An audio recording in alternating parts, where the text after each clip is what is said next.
Hello and welcome to the Global Innovators in Business series. In this series, we interview leaders and innovators from different fields to share their experiences and advice with undergraduate students to provide inspiration and motivation. We're so happy to have with us Andreata Muforo.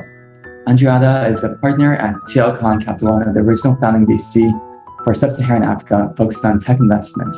TLCom announced the first close of its $150 million Tide African Fund, number 2, in January 2022. So the first question is, what was your childhood like? What led you to be who you are? What is the thing that motivates me and excites me, which is about how do you create opportunities for people on the African continent so that they can live lives of dignity and they can get opportunities that other people have and that they may not have. I've always been interested in finance and economics, and I decided to go to business school before I came back to the continent. So I went to Stanford University, the Graduate School of Business. So I got my MBA.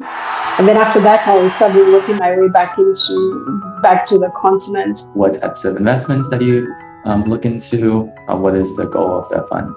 Telcom is a venture capital fund. So we invest in tech and tech-enabled businesses across Africa. How do you leverage technology as an engine for growth and scale as you think about developing African economies and supporting entrepreneurs? To convince other funds or to convince other investors to invest, you have to be very, very sure that you saw an opportunity in Africa in 10 years prior to this. So what did you see that made you make the switch into becoming a partner at TLCom? So one was just the role of technology, right? I was sitting in Kenya where mobile money was ubiquitous at that time, right? So you can send money to your grandmother, to your grandfather many miles away, just using your phone. Like, how powerful is that? So financial inclusion, the first sign of there's something here around how do you leverage technology to be able to provide the services that people really want, whether it's financial services, whether it's education, whether it's healthcare, whether it's e-commerce. African consumers are very much unknown because they were offline for a long time, but now with technology, with mobile phones, now you know them, you know their behaviors. So how can you layer services for them? So that is one of kind of the motivators to join TLCom and go on this journey. Many of those businesses relied very, very heavily on mobile money. I think that was kind of like a pivot point for the entire, at least Kenya ecosystem. Do you think there are other pivots or other major shifts that are going on in the economy that could jumpstart or leapfrog other innovations in Africa?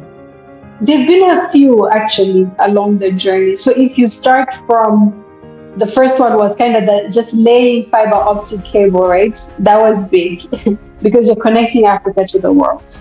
Then the second one is the mobile phone. Now everybody can afford a mobile phone. And even more so now, phones are getting cheaper and cheaper, right?